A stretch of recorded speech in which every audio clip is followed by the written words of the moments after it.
আসসালামু আলাইকুম। এখন শুনবেন সংবাদ শিরোনাম।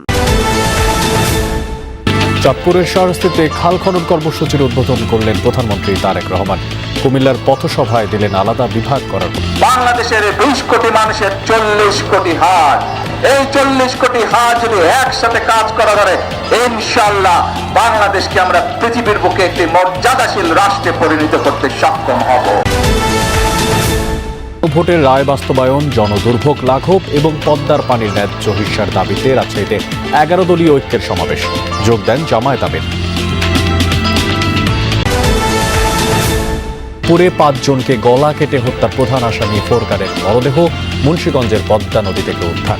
কাপাসিয়া পুলিশের কাছে কাপাসিয়া থানা পুলিশ এবং ফায়ার সার্ভিসের ডুবুরি টিম যৌথ উদ্যোগে লৌহজন বোরদোর বাজারের পদ্মা নদীর উপর থেকে ভাসমান অবস্থায় তাকে আমরা উদ্ধার করতে সক্ষম হই।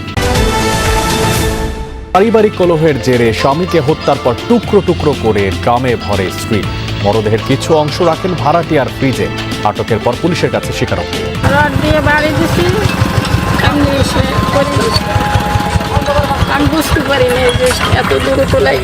সন্দেহ হতে তারা আমরা আটক করছি। আটক করে যখন জিজ্ঞেস করছি তখন সে পার্ট টু পার্ট বললো আর কি তার স্বামীকে সে মারছে।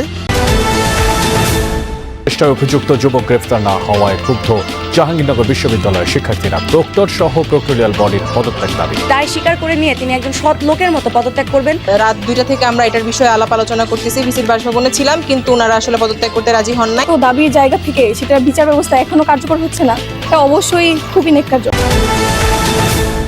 মানিকগঞ্জের বিস্তীর্ণ চর জুড়ে চলছে কোরবানির পশু পালন। বেড়ে উঠেছে প্রাকৃতিক খাবার আর যত্নে, এখনো পুরো দমে জমে ওঠেনি চট্টগ্রামের স্থায়ী হাট। পুকুরে পাইতেছি বেশি করে দিবি বেশি গরু কিনে পাইলে মিলে বেটা বেটি নিয়ে চলে ফিরে খায়। এগুলোতে ওরা লালন পালন করে বিক্রি করতেছে, আর মানুষ আর আগের মতো ওই ঝামেলা জঞ্জাট হয়ে। আসসালামু আলাইকুম। এতক্ষণ শুনছিলেন সংবাদ শিরোনাম, এখন শুনবেন বিস্তারিত। শুধু স্বপ্ন নয়, পরিকল্পনা বাস্তবায়ন করে দেশের উন্নয়নে কাজ করার কথা জানিয়েছেন প্রধানমন্ত্রী তারেক রহমান।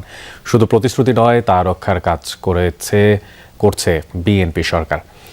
দুপুরে চাঁদপুরের শাহরাস্তির খোর্দ খাল খনন প্রকল্পের উদ্বোধন অনুষ্ঠানে এই কথা বলেন তিনি। বলেন, বিএনপির বাজেটে উন্নয়ন প্রকল্পের পাশাপাশি ফ্যামিলি কার্ড ও কৃষক কার্ডের জন্য আলাদা বরাদ্দ রাখা হবে। প্রধানমন্ত্রী বলেন, দেশের গণতন্ত্র এবং ভোটাধিকার প্রতিষ্ঠায় চাঁদপুরের 7 জন জীবন দিয়েছেন। তাদের রক্তের বিনিময়ে যে গণতন্ত্র প্রতিষ্ঠিত হয়েছে তা রক্ষায় কাজ করবে সরকার। বলেন, দেশের ভাগ্য উন্নয়নে ঐক্যবদ্ধ হয়ে কাজ করা দরকার।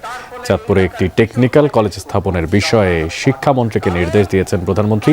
বলেন, দেশের বেকার সমস্যা সমাধানে এই কলেজ থেকে প্রশিক্ষণ দেওয়া হবে। বিকেলে চাঁদপুর সরকারি কলেজ মাঠে ফ্যামিলি কার্ড বিতরণ করবে। খাল খননের ভিতর দিয়ে কৃষক ভাইদের উপকার হবে।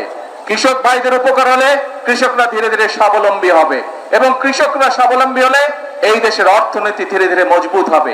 এই দেশের অর্থনীতি মজবুত হলে এই দেশের মানুষের অর্থনীতি মজবুত হবে। বাংলাদেশের 20 কোটি মানুষের 40 কোটি হাত, এই 40 কোটি হাত যদি নেমে আসে, এই 40 কোটি হাত যদি একসাথে কাজ করা ধরে, ইনশাআল্লাহ বাংলাদেশকে আমরা পৃথিবীর বুকে একটি মর্যাদাশীল রাষ্ট্রে পরিণত করতে সক্ষম হব। গণভোটের রায় বাস্তবায়ন করা হবে, বাস্তবায়ন করতে বাধ্য করা হবে। বাস্তবায়ন না হলে আবারও স্বৈরাচার চেপে বসবে, এমন মন্তব্য করেছেন বিরোধী দলীয় নেতা এবং জামায়াত আমির ডাক্তার শফিকুর রহমান। গণভোটের রায় বাস্তবায়ন, জনদুর্ভোগ লাঘব এবং পদ্মা নদীর পানির ন্যায্য হিস্যার দাবিতে রাজশাহীতে বিভাগীয় সমাবেশ করছে জামায়াত নেতৃত্বাধীন 11 দলীয় ঐক্য। সমাবেশে যোগ দিয়ে এসব কথা বলেন তিনি। বিএনপি নিজেদের ঘোষিত ইশতেহারের সাথে বিশ্বাসঘাতকতা করেছে।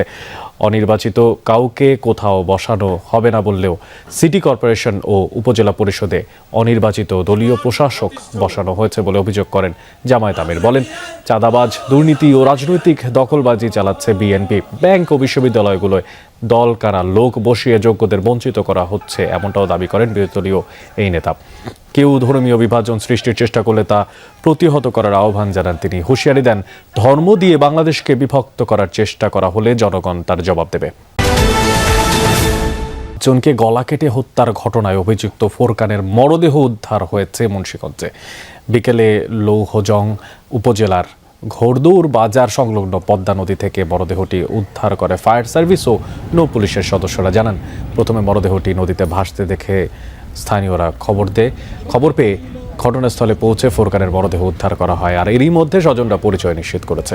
পরবর্তীতে গাজীপুর পুলিশের কাছে হস্তান্তর করা হয়েছে ফোরকানের মরদেহ। আর এর আগে পদ্মা সেতুতে মোবাইল ব্যাগ রেখে নদীতে এক ব্যক্তি ঝাঁপ দেওয়ার সিসিটিভি ফুটেজে দেখে ওই ব্যক্তিকে ফোরকান বলে প্রাথমিকভাবে কাপাসিয়া থানার পুলিশ এবং ফায়ার সার্ভিসের ডুবুরি টিম যৌথ উদ্যোগে লৌহজন ঘোড়দৌড় বাজারের পদ্মা নদীর উপর থেকে ভাসমান অবস্থায় তাকে আমরা উদ্ধার করতে সক্ষম হই।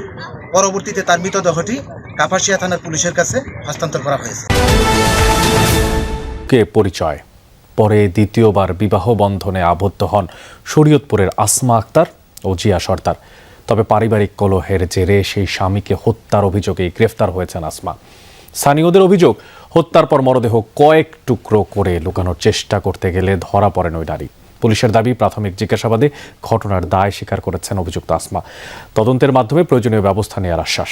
10টা শরীয়তপুর সদর উপজেলার পালং এলাকায় স্থানীয়দের মাধ্যমে খবর ছড়ায়, স্বামী জিয়া সর্দারকে হত্যার পর মরদেহ কয়েক টুকরো করে বিভিন্ন স্থানে ফেলে দেয় স্ত্রী আসমা আক্তার। সাথে সাথেই ঘটনাস্থলে পৌঁছায় পুলিশ। স্থানীয়দের তথ্যের ভিত্তিতে অভিযুক্ত আসমাকে আটকের পর তার স্বামীর মরদেহের বিভিন্ন খণ্ডিত অংশ উদ্ধার করা হয়। স্বজনরা জানান, উপজেলার চন্দ্রপুর এলাকায় গত মঙ্গলবার রাতে কথা কাটাকাটি হয় আসমা ও তার স্বামীর মধ্যে। এক পর্যায়ে রড দিয়ে আঘাত করলে নিহত হয় জিয়া সর্দার। ঘটনাটি আড়াল করতে তার মরদেহ কয়েক টুকরো করে বিভিন্ন স্থানে ফেলে দেওয়া হয়। শুক্রবার সন্ধ্যায় শহরের পালং এলাকায় মরদেহের খণ্ডিত অংশ ফেলতে চান অভিযুক্ত ওই নারী। দুর্গন্ধ পেয়ে সন্দেহের বশে বিষয়টি 999-এ ফোন দিয়ে জানান স্থানীয়রা। আইসা দেখি বস্তা ভরা গন্ধ আসতেছে, কেরাসিন দিচ্ছে, আবার গন্ধ না আসে। আইনগতভাবে আমরা চাইডার সর্বোচ্চ একটা বিচার চাচ্ছি। এরকম টুকরো টুকরোর ব্যাপারটাই প্রথম শরীয়তপুরে, এরকম জানি কোনোদিন না হয়, এটাই আমরা বিচার চাই। এটাই ঘটনাস্থলে পৌঁছে ওই নারীকে হেফাজতে নেয় পুলিশ। পরে তার দেয়া তথ্যের ভিত্তিতে উদ্ধার করা হয় মরদেহের খণ্ডিত অংশ। এই ঘটনার সাথে অন্য কেউ জড়িত আছে কিনা তা খতিয়ে দেখা হচ্ছে। বস্তার মধ্যে তার লাশটা ফালাই গেছে, মাথাটা আছে ঠিক, আর বডির মাংসগুলো নাই, হাতটা ঠিক আছে, আর ড্রামের মধ্যে ওই মাংসগুলো আছে। সে বলছিল মাছ ফ্রিজে রাখতে আনছে, কিন্তু সন্দেহ হতে তারা আমরা আটক করছি। আটক করে যখন জিজ্ঞেস করছি তখন সে পার্ট টু পার্ট বললো আর কি। এই মহিলারও পূর্বে সংসার আছে, এক ছেলে মেয়ে আছে। এটা হলো গোপালগঞ্জ টঙ্গিপাড়া। আর যে মারছে সেও আগে বিয়ে করছিল, তার এক ছেলে আছে 15 বছরের, এটা দাদা দাদির কাছে থাকে। এদিকে গতরাতেই পালং মডেল থানায় হত্যা মামলা করেন নিহতের বাবা। ঘটনার সুষ্ঠু তদন্ত করে হত্যাকারীর বিচার দাবি তার। বিচার চাই, আমার ছেলের হত্যার বিচার চাই, আমি ফাঁসি চাই। জাহাঙ্গীরনগর বিশ্ববিদ্যালয়ের শিক্ষার্থীকে ধর্ষণ চেষ্টার অভিযুক্ত যুবক এখনও গ্রেফতার হয়নি। আর এতে করেই ক্ষোভ বিরাজ করছে শিক্ষার্থীদের মধ্যে। এদিকে বিভিন্ন অভিযোগে প্রক্টর সহ পুরো প্রক্টোরিয়াল বডির পদত্যাগের দাবি জানিয়েছেন তারা। প্রক্টরের অফিসে ঝোলানো হয়েছে তালা, তবে র্যাব পুলিশের কঠোর অভিযান